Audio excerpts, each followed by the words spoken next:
Ndugu wa Tanzania, na wasalimu kwa jina la Jamhuri ya Muungano wa Tanzania. Majina yangu ni Luteni Kanali Kevin Baraka Bebato, mkuu wa kitengo cha habari na uhusiano, Wizara ya Ulinzi na Jeshi la Kujenga Taifa. Jeshi la Ulinzi la Wananchi wa Tanzania linatangaza nafasi za kuandikishwa jeshi kwa vijana wa Kitanzania kuanzia elimu ya sekondari hadi elimu ya juu.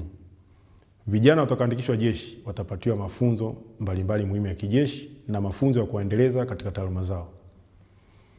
Ndugu wa Tanzania, vijana wa Kitanzania wenye nia ya kuandikishwa jeshi wanatakiwa kuwa na sifa zifuatazo: awe raia wa Tanzania wa kuzaliwa, awe na umri usiozidi miaka 25 kwa elimu ya kidato cha 4 na kidato cha 6, usiozidi miaka 28 kwa elimu ya juu, awe na afya nzuri na akili timamu, mwenye tabia na nidhamu nzuri, hajapatikana na hatia ya makosa ya jinai mahakamani au kufungwa, awe na cheti halisi cha kuzaliwa, original birth certificate, na vyeti vya shule, academic and school living certificate, awe hajatumikia jeshi la polisi, magereza, chuo cha mafunzo, kikosi maalum cha kuzuia magendo au chombo kingine chochote cha ulinzi na usalama, awe amehitimu mafunzo ya Jeshi la Kujenga Taifa kwa mkataba wa kujitolea miaka 2 au mujibu wa sheria na kutunikiwa cheti.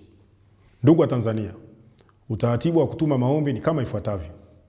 Maombi yote yaandikwe kwa mkono na yawasilishwe yalipokuwa makao makuu ya jeshi Msalato, Dodoma, kuanzia tarehe 15 Aprili 2026 hadi tarehe 28 Aprili 2026, yakiwa na viambatisho vifuatavyo: nakala ya kitambulisho cha taifa au nambari ya NIDA, nakala ya cheti cha kuzaliwa, vyeti vya shule na chuo, nambari ya simu ya mkononi ya mwombaji, nakala ya cheti cha JKT kwa waombaji waliomaliza mkataba. Aidha, vijana waliopo kwenye makambi ya JKT hawahusiki na tangazo hili.